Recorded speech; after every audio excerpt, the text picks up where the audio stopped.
ಕರ್ನಾಟಕ ರಾಜ್ಯ ಗ್ರಾಮ ಆಡಳಿತ ಅಧಿಕಾರಿಗಳ ವೃಂದದ ವತಿಯಿಂದ ಕೈಗೊಂಡ ಮುಷ್ಕರದ ಯಾವುದೇ ಬೇಡಿಕೆಗಳನ್ನು ಈಡೇರಿಸದ ಕಾರಣ ರಾಜ್ಯಾದ್ಯಂತ 2ನೇ ಹಂತದ ಮುಷ್ಕರಕ್ಕೆ ಯೋಗೇಶ್ ಕೆಬಿರವರ ನೇತೃತ್ವದಲ್ಲಿ ಎಚ್.ಡಿ. ಕೋಟೆ ತಾಲೂಕು ಕಚೇರಿ ಮುಂದೆ ಇಂದು ಅನಿರ್ದಿಷ್ಟಾವಧಿಗೆ ಎಲ್ಲ ಕೆಲಸಗಳನ್ನು ಸ್ಥಗಿತಗೊಳಿಸಿ ಮುಷ್ಕರ ನಡೆಸಿದರು. ಕರ್ನಾಟಕ ರಾಜ್ಯ ಗ್ರಾಮ ಆಡಳಿತ ಅಧಿಕಾರಿಗಳ ಕೇಂದ್ರ ಸಂಘದ ವತಿಯಿಂದ ದಿನಾಂಕ 22/9/2024ರಂದು ಕರ್ನಾಟಕ ರಾಜ್ಯ ಸರ್ಕಾರಿ ನೌಕರರ ರಾಜ್ಯ ಕಾರ್ಯಕಾರಿಣಿ ಸಭೆಯಲ್ಲಿ ರಾಜ್ಯದ ಎಲ್ಲ ಜಿಲ್ಲಾಧ್ಯಕ್ಷರು, ಪದಾಧಿಕಾರಿಗಳು ಹಾಗೂ ಸರ್ವ ಸದಸ್ಯರ ಒಪ್ಪಿಗೆಯಂತೆ ಸರ್ವಾನುಮತದಿಂದ ದಿನಾಂಕ 26/9/2024ರಿಂದ 3/10/2024ರವರೆಗೆ ರಾಜ್ಯಾದ್ಯಂತ ಮುಷ್ಕರ ನಡೆಸಿದ ಕಾರಣ ದಿನಾಂಕ 3/10/2024ರಂದು ಮಾನ್ಯ ಸರ್ಕಾರದ ಪ್ರಧಾನ ಕಾರ್ಯದರ್ಶಿಗಳು, ಕಂದಾಯ ಇಲಾಖೆಯವರ ಅಧ್ಯಕ್ಷತೆಯಲ್ಲಿ ನಡೆದ ಸಭೆಯಲ್ಲಿ ಗ್ರಾಮ ಆಡಳಿತ ಅಧಿಕಾರಿಗಳ ಎಲ್ಲ ಬೇಡಿಕೆಗಳನ್ನು ಈಡೇರಿಸುವಂತೆ ಭರವಸೆ ನೀಡಿರುತ್ತಾರೆ. ಆದರೆ ಇದುವರೆಗೆ ಯಾವುದೇ ತೃಪ್ತಿಕರ ಕ್ರಮಗಳನ್ನು ಕೈಗೊಂಡಿರುವುದಿಲ್ಲ. ಈಗಾಗಲೇ 8,000 ಗ್ರಾಮ ಆಡಳಿತ ಅಧಿಕಾರಿಗಳು ಕೆಲಸ ಮಾಡುತ್ತಿದ್ದೇವೆ. ಸಕಾಲ ಸೇವೆಯಲ್ಲಿ ಸುಮಾರು 200 ಸೇವೆಗಳನ್ನು ಕೊಡುತ್ತಿದ್ದೇವೆ. ಆದರೂ ನಮಗೆ ಯಾವುದೇ ರೀತಿಯ ಸೌಲಭ್ಯಗಳು ಇಲ್ಲ. ನಮಗೆ ಮೂಲಭೂತ ಸೌಲಭ್ಯಗಳಾದ ಸುಸಜ್ಜಿತವಾದ ಕಚೇರಿ ಬೇಕು, ಉತ್ತಮ ಗುಣಮಟ್ಟದ ಟೇಬಲ್, ಕುರ್ಚಿ ಮತ್ತು ಅಲ್ಮೆರಾ ಬೇಕು, ಅತ್ಯುತ್ತಮ ಗುಣಮಟ್ಟದ 12 GB 256 GB CUG sim data ಒಳಗೊಂಡ ಮೊಬೈಲ್ ಬೇಕು, Google Chrome book, laptop, printer ಮತ್ತು ಸ್ಕ್ಯಾನರ್ ಬೇಕು ಎಂದು ಸುಮಾರು 23 ಬೇಡಿಕೆಗಳನ್ನು ಮುಂದಿಟ್ಟು ಅಧ್ಯಕ್ಷರಾದ ಯೋಗೇಶ್ ಕೆಬಿರವರು ಒತ್ತಾಯಿಸಿದರು. ಮುಷ್ಕರದಲ್ಲಿ ಅಧ್ಯಕ್ಷರಾದ ಯೋಗೇಶ್ ಕೆಬಿ, ಪ್ರಧಾನ ಕಾರ್ಯದರ್ಶಿ ಅರುಣ್, ಉಪಾಧ್ಯಕ್ಷರಾದ ಸತೀಶ್, ಗೌರವಾಧ್ಯಕ್ಷರಾದ ಕೇಶವ ಪೂಜಾರಿ, ರಾಜಕುಮಾರ್, ದ್ಯಾಮಪ್ಪ, ಪುನೀತ್, ಸುರೇಶ್ ಪಿ, ಪೂಜಾ, ಸಹನಾ ಹಾಗೂ ಗ್ರಾಮ ಆಡಳಿತ ಅಧಿಕಾರಿಗಳು ಭಾಗವಹಿಸಿದ್ದರು. CRG news, HD. ಕೋಟೆ. ನಮ್ಮಲ್ಲಿ ಸರ್ ಪ್ರಮುಖ ಬೇಡಿಕೆಗಳಂದರೆ, ಯಾಕೆಂದರೆ ರಾಜ್ಯ ಸರ್ಕಾರದಲ್ಲಿ ಈಗ ನಾವು ಅಂದಾಜು 8,000 ಸಂಖ್ಯೆಯಲ್ಲಿ ನಾವು ಗ್ರಾಮ ಆಡಳಿತ ಅಧಿಕಾರಿಗಳು ನಾವು ಕೆಲಸ ಮಾಡ್ತಾ ಇರ್ತೇವೆ. ಈಗಾಗಲೇ ಏನಾಗಿದೆ ಅಂತ ಹೇಳಿದ್ರೆ, ನಮಗೆ ವಿವಿಧ ಇಲಾಖೆಗಳ ಕೆಲಸಗಳನ್ನ ನಮಗೆ ಹೇರಿ ನಮಗೆ ಬಹು ಒತ್ತಡದ ಕೆಲಸದಲ್ಲಿ ನಾವು ಈ ದಿನ ಕೆಲಸ ಮಾಡ್ತಾಯಿದ್ದೀವಿ. ಯಾಕಂತ ಹೇಳಿದ್ರೆ ಅನ್ಯ ಇಲಾಖೆ ಕೆಲಸಗಳು ನಮಗೆ ಬಂದಿದೆ. ಕೃಷಿ ಇಲಾಖೆ ಕೆಲಸಗಳು, ಆಹಾರ ಇಲಾಖೆ ಕೆಲಸಗಳು, ಹಲವಾರು ಇಲಾಖೆ ಕೆಲಸಗಳನ್ನ ನಮ್ಮ ಇಲಾಖೆಗೆ ಅದನ್ನು ವಿಲೀನ ಮಾಡಿ ನಮ್ಮ ಕೈಯಿಂದ ಕೆಲಸ ಮಾಡಿಸುವಂತಹ ಕೆಲಸಗಳು ನಡೀತಾ ಇದ್ದಾವೆ. ಏಕಕಾಲದಲ್ಲಿ ಒಂದೇ ನಮ್ಮ ವೈಯಕ್ತಿಕವಾದಂತಹ ಮೊಬೈಲ್ನಲ್ಲಿ ಯಾವುದೇ ರೀತಿಯಾದ ಸರ್ಕಾರದವರು ಡಾಟಾ ಅಥವಾ ಯಾವುದೇ ರೀತಿಯಾದಂತಹ ಮೊಬೈಲ್ ವ್ಯವಸ್ಥೆಯನ್ನು ನೀಡಿದೆ.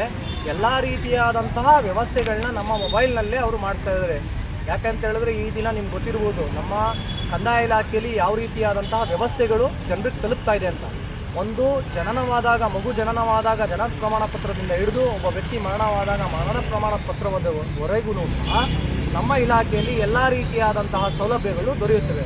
ಸಕಾಲ ಸೇವೆ ಅಡಿಯಲ್ಲಿ ಹೆಚ್ಚು ಕಮ್ಮಿ ಅಂದಾಜು 200 ಸೇವೆಗಳನ್ನು ನಾವು ಸಕಾಲ ಸೇವೆ ಅಡಿಯಲ್ಲಿ ನಾವು ಕೊಡ್ತಾ ಇದ್ದೀವಿ. ಎಲ್ಲವನ್ನೂ ಸಹ ನಾವು ಆನ್ಲೈನ್ ಮೊಬೈಲ್ ಮೂಲಕವೇ ನಾವು ಮಾಡ್ತಾ ಇರೋದ್ರಿಂದ ನಮಗೆ ಯಾವುದೇ ರೀತಿಯಾದಂತಹ ಮೊಬೈಲ್ ವ್ಯವಸ್ಥೆ ಅಥವಾ ಮೊಬೈಲ್ ನೆಟ್ವರ್ಕ್ ಡಾಟಾ ವ್ಯವಸ್ಥೆಯನ್ನು ನಮಗೆ ಒದಗಿಸಿರುವುದಿಲ್ಲ. ಹಾಗಾಗಿ ನಮಗೆ ಮೂಲಭೂತ ಏನಂತ ಹೇಳಿದ್ರೆ, ಮೂಲಭೂತ ಸೌಕರ್ಯ ವ್ಯವಸ್ಥೆಗೆ ಬಂದರೆ ನಮಗೆ ಯಾವುದೇ ರೀತಿಯಾದಂಥ ಕಚೇರಿ ವ್ಯವಸ್ಥೆ ಇಲ್ಲ. ನೀವು ಆಲ್ಮೋಸ್ಟ್ ಗಮನಿಸಿರ್ತೀರಾ. ನಾವು ಅಂದಾಜು ಒಂದು ನಾಡ ಕಚೇರಿಯಲ್ಲಾಗಿರ್ಬೋದು, ಇಲ್ಲ ತಾಲೂಕು ಕಚೇರಿಯಲ್ಲಾಗಿರ್ಬೋದು, ಅಥವಾ ಹಳ್ಳಿ ಕ್ಷೇತ್ರ ವ್ಯಾಪ್ತಿಗೆ ನಾವು ಹೋಗಿ ಕೆಲಸ ಮಾಡಬೇಕಂದ್ರೆ ನಮಗೆ ಯಾವುದೇ ರೀತಿಯಾದಂಥ ಕೂರ್ಲಿಕ್ಕೆ ಕಚೇರಿ ವ್ಯವಸ್ಥೆ ಇಲ್ಲ ಮೂಲ. ಈಗ ನಮಗೆ ಹಲವಾರು ಕೆಲಸ ಕಾರ್ಯಗಳನ್ನ ಈಗ ಆಲ್ರೆಡಿ ನಮಗೆ ಮಾಡಿಸಿದ್ದಾರೆ. ಸುಮಾರು ಕೆಲಸಗಳನ್ನ ಎಲ್ಲನೂ ನಮ್ಮ ಸ್ವಂತ ಖರ್ಚಿನಿಂದ ನಾವು ಮೊಬೈಲ್ ವ್ಯವಸ್ಥೆ ಅಡಿಯಲ್ಲಿ ನಾವು ಮಾಡಿದ್ದೀವಿ.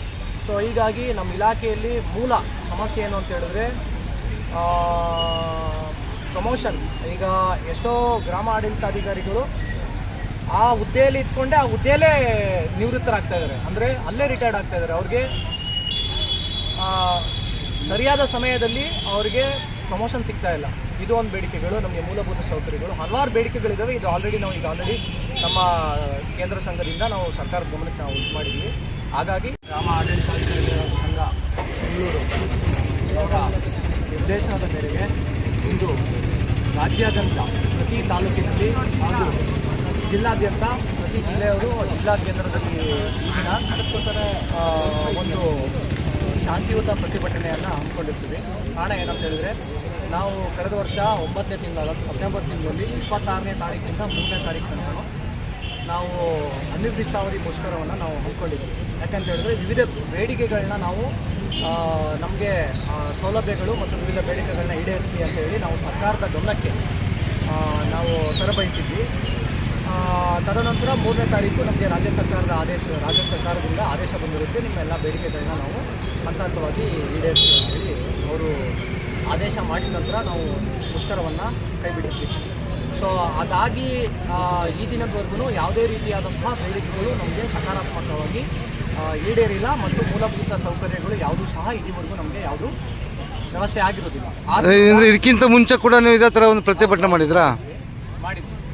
ಸೊ ಹಾಗಾಗಿ ಈ ದಿನ ಅಂದರೆ ದಿನಾಂಕ 10/2/2025 ಅನಿರ್ದಿಷ್ಟಾವಧಿ ಮುಷ್ಕರವನ್ನು ನಾವು ಶಾಂತಿಯುತವಾಗಿ ತಾಲೂಕು ಕಚೇರಿಯ ಆ ಒಂದು ಎದುರುಗಡೆ ನಾವು ಮಾಡ್ತಾಯಿದ್ದೀವಿ. ನಮ್ಮ ಬೇಡಿಕೆಗಳನ್ನ ಈಗ ಏನೇನಿದೆ ಅಂತೇಳಿ ಈಗ ಆಲ್ರೆಡಿ ನಾವು ಪಟ್ಟಿ ಮಾಡಿ ಸರ್ಕಾರದ ಗಮನಕ್ಕೆ ನಾವು ತರಬಯಸಿದ್ದೇವೆ. ಹಾಗಾಗಿ ನಮ್ಮ ಬೇಡಿಕೆಗಳನ್ನ ಆದಷ್ಟು ಬೇಗ ಸರ್ಕಾರದ ಮಟ್ಟದಲ್ಲಿ ಚರ್ಚೆ ಮಾಡಿ ನಮಗೆ ಯಾವ ರೀತಿಯಾದಂತಹ ಬಾಕಿ ಸೌಲಭ್ಯಗಳು ಬರಬೇಕಾಗಿರ್ತದೆ ಅವೆಲ್ಲನೂ ಆದಷ್ಟು ಬೇಗ ನಮಗೆ ಈಡೇರಿಸಲಿ ಅಂತ ಹೇಳಿ ತಮ್ಮ ಮೂಲಕ ಸರ್ಕಾರದ ಗಮನಕ್ಕೆ ತಿಳಿಸಿ ಅಂತೇಳಿ ನಾನು